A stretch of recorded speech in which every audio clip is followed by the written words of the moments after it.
Hey, what's up guys? This is Anthony from Anthony's Customs, and for this review, we are looking at the pixelated Superman from Todd McFarlane Toys DC Multiverse Superman from the Justice League Task Force. Ooh, he almost took a dive. Did you see that?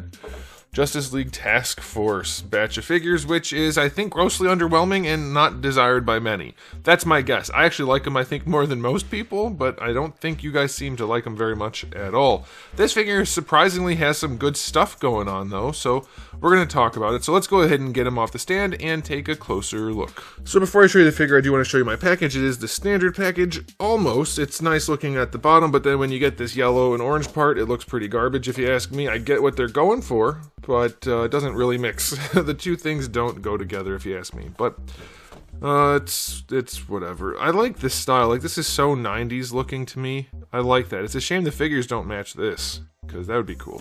Alright, that's the package. Let's go ahead and look at the figure. He stands roughly 19.5 centimeters. That's going to make him just about 7 5/8 roughly. So it's a pretty tall one. I'm not sure how many of these parts are reused, but some of it seems to be new, or at least new to me. Because this is one of the better silhouettes they have for bodies. That's a pretty darn good looking body overall. Just the sculpt, not the paints and things. So I'm not sure. I mean, I'm guessing this chest is new for Superman, unless they've used it like one other time or something like that. I don't recognize the arms either with these really fat joints, but I don't collect all of the McFarlane stuff. So if they've been used, you can let me know.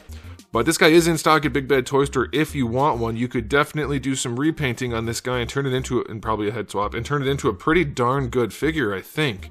But I'll put a link in the description below if you're interested in that. But yeah, first impressions is this has to be one of the best bodies they've put out overall. It's not perfect, and we're going to talk about it, but it's not bad looking. Just the sculpt.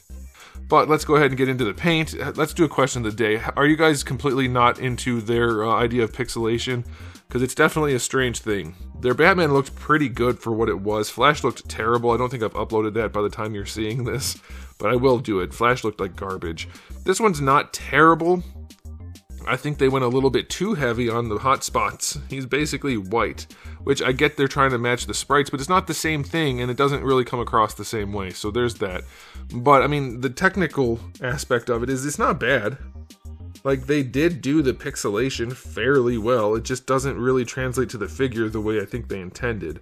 But it's not bad, and it's still kind of cool looking. Like, if you're into just unique things on your shelf that's not just another Superman figure, this isn't a terrible option. It has an interesting look to it, I think.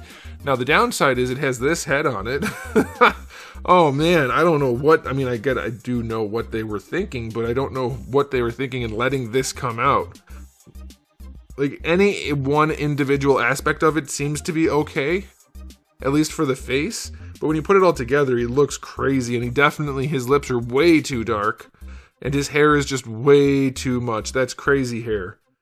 It doesn't look like this, and that's what they were trying to do. It's supposed to be like longer flowing hair. It's too much. There's way too much, and with that crazy head shape, he looks like a Pixar character with like comically large hair. Like they were trying to make it look weird. So don't like the head sculpt at all, but the rest of it is surprisingly well done for what it is. I don't think they did a great job in bringing to life their vision, but if you're okay with that, it's not bad looking. There are other issues, like his wrists, for instance, use some ball joints that are, or ball hinges that are sculpted, and it looks like he has tumors. But he does have big enough hands, he has relatively good proportions, and he has the cloth cape that tucks in pretty well, other than the glue showing up here, which looks like I'm able to scrape most of it away, probably, so that's good. And yeah, so the cloth cape, let's talk about that. They went with a better material than they have a lot of times. It's a softer material, it at least has some stretch to it. It's not full-on spandex. Spandex is really the best material for this kind of thing, because it looks good scale-wise, and it's super flexible and flowy. This is not as stretchy as straight-up spandex, but it's still not bad. It is 2-ply, so let's do another question. Do you guys prefer 2-ply capes? Or do you like the ones that it's just 1-ply, but you see the folded over cloth? See, I don't like the folded over cloth at the end, where you can just see it cut and stitched, but the 2-ply just looks so heavy and thick to me that I'm not interested in it, really. So I'm kind of torn. But he has a decent looking 2-ply cape. No logo on the back, of course, so be aware of that. But yeah, he's not bad looking for what he is, and the base body is actually pretty good. So I'm going to give him a 7 out of 10 for McFarlane Toys. Now, as far as the accessories go, he does still have the same 2 effect parts that they all come with in this wave. So there's that. You get his display stand, which is whatever, and you get his card, which doesn't match the figure really. So, you know, 0 out of 10. Let's just go 0 out of 10. You could go 1 or 2 for those effect parts. Okay, so now for the articulation, will this guy make a good base body if they're going to reuse it, or if they have used it, I guess, before, or if you want to repaint it? Let's see, articulation for the head. Well, his hair is in the way, so he can't move his head very well. But it is a double ball peg. It doesn't feel like it's seated in quite the right spot, but it's hard for me to check with the hair like that. So he is not doing that flight pose at all. Not even a little bit where he's actually looking up. But it moves around otherwise okay. Doesn't seem like it's one of their better ones, though. For the shoulders, we do get the movement around here with that cap. The cap not having the paint on it and it hiding the shoulder paint does look bad, but it does allow nice movement, so I'll give him that. Can't raise him up too much better than that. I mean, that's as far as they go, not too much better than horizontal, but that is better than horizontal, so I'll give him that. Of course, you're going to get your full rotation. Bicep swivel is fine. Double jointed elbow on what might be the thickest elbow joint I've ever seen, which I don't necessarily hate. It's really tight. Dang. Wow, I can't get that to move. I'm surprised.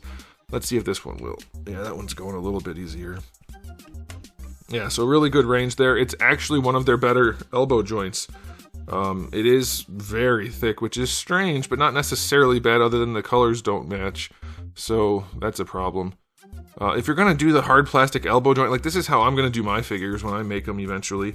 Not so thick at all, but it's going to be hard plastic for this piece, even though there's pins. That way you can still take it apart if you want to.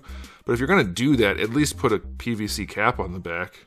Anyway, the elbow doesn't match, but it's fairly functional. Wrists are god-awful, hideous, ugly, ugly wrists, but they have really good range. So if you wanted to put them in a fight pose, you could do it. I already showed you the cape. It's real wiry. It's nice. So that's good. All right, for the torso, he leans back. We expected that. Can he lean forward? Not on that top joint. Side to side is not bad. Rotation is there. What about this lower joint? It doesn't lean back so far. Does it lean forward? No. What is wrong with Todd? Why won't Todd let anything lean forward? Todd, you're ruining your line by doing silly, silly things. Alright, yeah, this lower one doesn't get all that much range, surprisingly. This is how I'm posing this guy on my shelf, by the way, just like that. Alright, so yeah, rotation is there. His diaper is high, it looks nice, but he doesn't have great range in the torso, even regardless of the diaper, I think. Let's see about the hips. They go out to the side, fine. That's really good, obviously. Going forward, I'm guessing the diaper's in the way too much. Yeah, it'll flex. You can flex it even more, but you're risking, like, I think you're going to get white spots from stretching it, but it's actually not bad. They even have his cakes tucked in well into his diaper. So that's pretty good. Yeah, I mean, if you're going to go for a diaper Superman, this is not a bad one. If you want to get rid of some of the pixelation, I think you might be alright. Thigh swivel is basically non-existent. Double jointed knees. They're functional. They get good enough range. They're weird, but functional enough. Super weird the way Todd does the knees. Oh, man. Alright. Boot swivel, it doesn't actually feel like it's intended to swivel. I think it's just part of the assembly process, so probably not. And then ankles have lots of range, but they are heavily ratcheted, so he's going to have trouble standing. Ankle rocker is fine. Toe hinge, not bad. It's well placed. Too loose, but it's okay. So yeah, it's fine. It's not a bad release from them. For this brand, it's perfectly adequate. I would say there's not really much terribly wrong with it, just could be better. So I'll give it, for articulation, the torso is too limited and the head is too. I'll still go 8. No, 7. Yeah, I'm going to stick with 7. It is one of their better bodies, though. I'm just continually noticing the silhouette, and it's a really good shape. Like, as far as superheroes go, we don't often see this shape anymore at all. Like, it's pretty good. Do I have a Marvel Legends figure to show you other than Darwin? I don't think I do offhand. Yeah, I don't. But either way, it's not bad looking. Like, okay, so whether or not you like the paint, that's purely subjective. They didn't actually do a great job with it, so that's a thing. But the body's not bad. It poses well enough. The head's terrible. So you pop a new head on it and repaint it, and you might have the best Superman figure that Todd has released with a lot of modifications going into it. But it's time for the final rating. After we do a cake rating, there's some cake there. The way they have this coming down, to kind of smooth out the transition is a good idea, but it does limit the cake. So I'm going to give him only a 6 out of 10 for cake. All right, time for the final verdict. Is this a good Superman figure? Well, no, I mean, it's a very specific thing. So to just be a standard release, no, obviously not. The paints are terrible for a standard Superman. The head is pretty goofy, though honestly it's kind of starting to grow on me. But if you're willing to accept the paints, then this is one of the better Superman figures they've released. It's definitely one of their better bodies. It's a little bit soft in the details, I forgot to mention that, but it's not bad. It's acceptable. I'm going to give this an overall rating of 7. There's enough good going on here that if you don't hate the few things that are bad, like the weird paint job or the head itself, I think you could find some fun out of this one. It's surprisingly good. No paint on the back, but the cape hides it, so that really doesn't bother me. I know some people hate that. But yeah, it's a weird one, but there's something there. So let me know what you guys think in the comment section below, but that's it from me. So thanks for watching. If you enjoyed the video, please do give it a thumbs up. If you didn't, give it a thumbs down. And if you haven't subscribed, you should. I have new videos just about every single day, and thousands already on the channel. So make sure you come back for all of that. And in the meantime, keep collecting.